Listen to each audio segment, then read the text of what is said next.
Audio número 1 de la unidad número 9 de la materia Teoría General del Proceso a cargo de Secretaría Académica de la Universidad Nacional de Lomas de Zamora.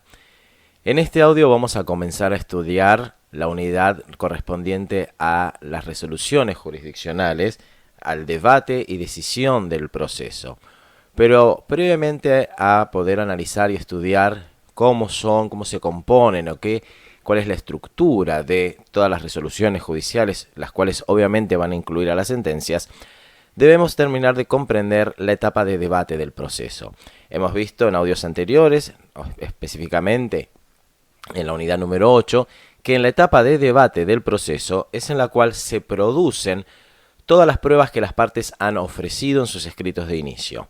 Por lo tanto, debemos ver y comprender la importancia que tiene esta etapa dentro del debate procesal, de esta etapa de debate dentro del proceso, dado que la misma es en la cual se van a realizar todos los actos procesales respectivos y correspondientes a las pruebas. Es por esto que la etapa de debate es la etapa más extensa que tiene un proceso, es aquella en la cual cada acto procesal que se realice debe estar vinculado y relacionado con un medio de prueba que haya sido ofrecido oportunamente y cuya producción haya sido aprobada y autorizada por el órgano jurisdiccional. Es decir, nosotros vimos que la etapa de inicio finaliza una vez que tenemos la litis trabada y comienza la etapa de debate que va a prolongarse desde el auto de apertura a prueba hasta la elevación de los autos a sentencia, lo que ocurre una vez que las partes han presentado los alegatos. Por lo tanto, dentro de esta etapa de debate, lo primero que vamos a tener es el ordenamiento de producción por parte del órgano jurisdiccional respecto de las pruebas. El órgano va a revisar, puede ser en una audiencia, dependiendo del fuero en la cual estén las partes, va a revisar todas las pruebas ofrecidas, va a ver que las mismas sean vinculantes al proceso, que sean pertinentes, que sean concisas, que sean adecuadas a aquello que se está intentando probar, que se quiere demostrar para generar en el órgano jurisdiccional la convicción necesaria respecto del proceso, y en ese caso va a ordenar la producción de todos y cada uno de los medios de pruebas que correspondan o que sean necesarios. Una vez ordenada la producción de los medios de pruebas, aquellas pruebas que dependan exclusivamente de las partes irán produciéndolas.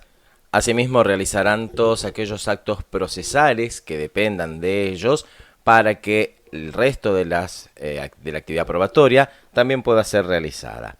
Una vez que tenemos toda la actividad probatoria cumplida, el secretario del juzgado va a revisar que no queden pruebas pendientes. Esto es a pedido de partes, es decir, una vez que se hayan realizado las pericias, hayan declarado los testigos, se haya pedido todo informe que sea necesario pedir, el secretario revisará que no quede pendiente ninguna actividad probatoria. Si llega a quedar alguna actividad probatoria sin ser realizada, se notificará a la parte que haya ofrecido la producción de esta prueba y la parte deberá realizarla en el plazo que se le conceda o desistir la actividad probatoria restante. Una vez comprobada que no existe ningún tipo de actividad probatoria que deba ser realizada, que están cumplidos todos los actos procesales pertinentes y necesarios y correspondientes a la etapa de debate dentro de lo que es actividad probatoria, se elevarán los autos para alegar. Esto quiere decir que a partir de ese momento las partes podrán presentar su alegato. ¿Y qué es el alegato? El alegato es el mérito de la prueba. Es la valoración que las partes realizan respecto de la actividad probatoria que se ha realizado en el proceso. Esto quiere decir que las partes irán analizando prueba por prueba todas aquellas pruebas que se han producido y que les sean favorables, y tratando de indicarle al órgano jurisdiccional qué valoración debe concederle a las mismas al momento de dictar sentencia, es decir, al momento de realizar la apreciación de las pruebas producidas y en base a ello fundamentar la sentencia que se va a dictar. Las partes poseen un plazo para presentar el alegato, el cual es común, es decir, una vez notificadas todas las partes, empieza a correr el plazo. Previo a presentar su propio alegato, cada parte tiene un tiempo, un periodo en el cual va a poder retirar el expediente llevarlo, leerlo, estudiarlo, analizarlo, examinarlo, luego lo reintegra para que el resto de los sujetos que deban presentar alegato, es decir, el resto de las partes, acuérdense que podemos llegar a tener pluralidad de partes y cada uno de estos sujetos pueden estar todos con el mismo patrocinio o con distinto patrocinio jurídico, por lo tanto cada uno tendrá el mismo plazo para llevarse el expediente, analizarlo y recién ahí presentarán el propio alegato en el cual harán la valoración, el mérito de la prueba producida. La idea es demostrarle al órgano jurisdiccional que aquello que se manifestó en los escritos de inicio sea comprobado, sea demostrado, sea probado con la actividad probatoria, es decir, en base a cada uno de los medios de prueba que fueron producidos, darle la valoración que la parte, obviamente, considera que el juez debe realizar. Una vez finalizados los alegatos, presentados los alegatos, recién allí podremos cerrar la etapa de debate y pasará el expediente al dictado de la sentencia correspondiente. Sin embargo, tenemos procesos en los cuales no existe etapa de debate. Esto se debe a que el mismo se trata de una cuestión que se conoce o se denomina de puro derecho. Las cuestiones de puro derecho ocurren cuando el demandado, al momento de contestar la demanda, acepta los hechos que manifiesta el actor, reconoce los hechos, sin embargo, como vamos a ver más adelante, no acepta la pretensión del actor. Le da un sentido jurídico diferente a los hechos. En este caso, no hay que probar que el hecho haya ocurrido, sino que el sentido jurídico, el efecto que el mismo genera, es distinto. Cuando hablamos de efecto, no estamos hablando de un daño que pueda haber generado, porque en ese caso sí va a haber actividad probatoria para ver cuál fue el daño que este hecho generó. Un ejemplo para que lo puedan entender: en un accidente de tránsito se reconoce el accidente de tránsito, pero se dice que la valoración del daño sobre el vehículo o del daño material, del daño físico sobre la persona, la magnitud no es tanta, se debe realizar actividad probatoria para ver la magnitud. En cambio, en las cuestiones de puro derecho, se está reconociendo el hecho, pero se le da una consecuencia jurídica distinta.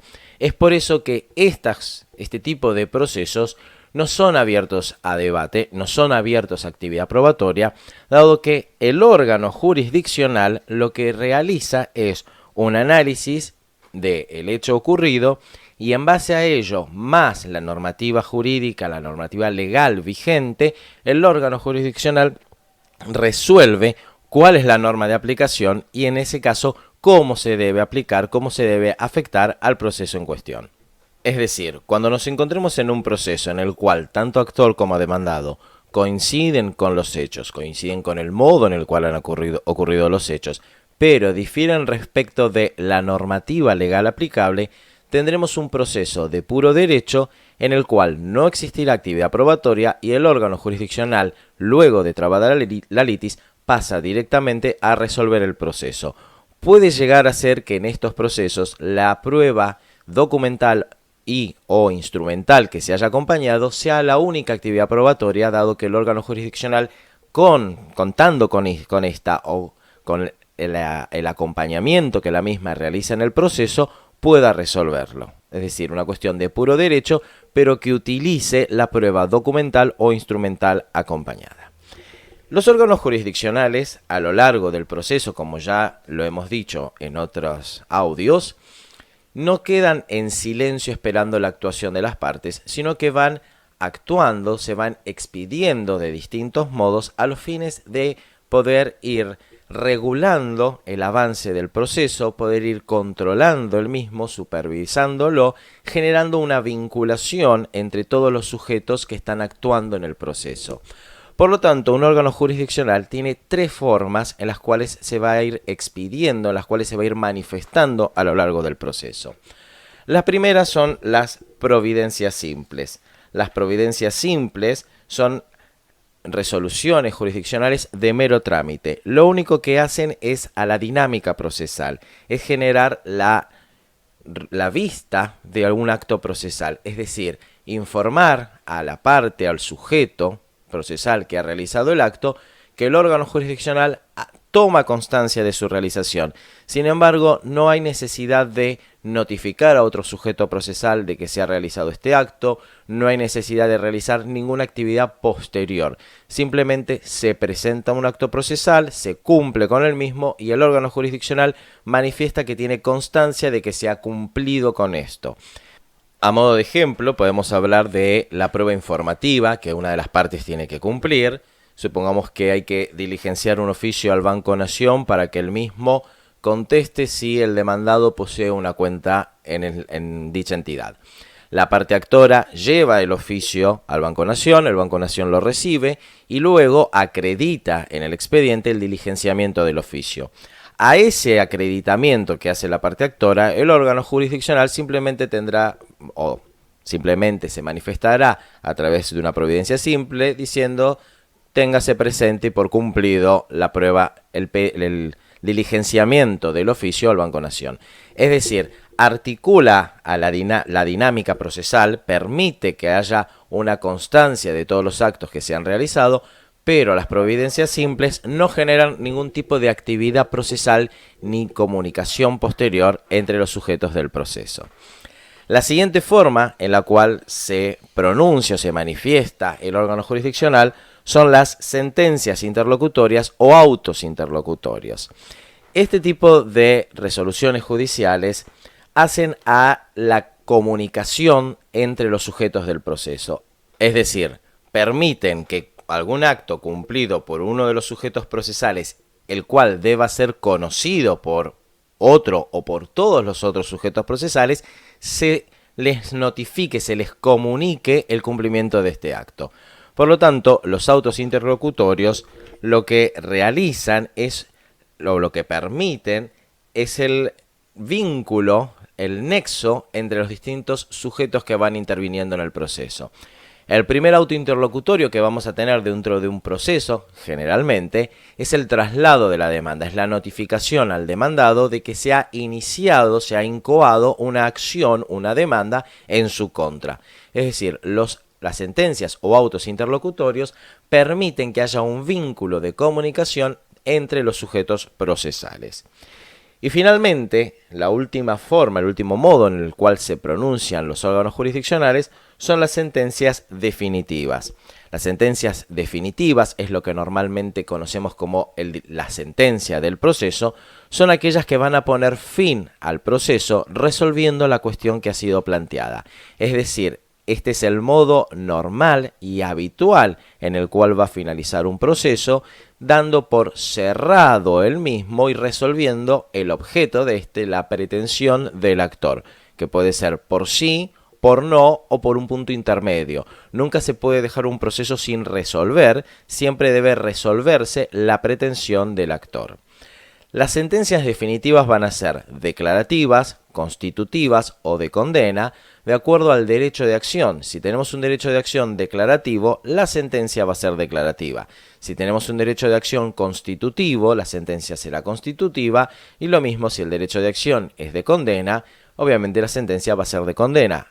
Recuerden que en otras unidades hemos visto que el derecho de acción nos marca o nos pauta qué tipo de proceso. Un derecho de acción declarativo nos da un proceso declarativo, por lo tanto, la sentencia también será declarativa.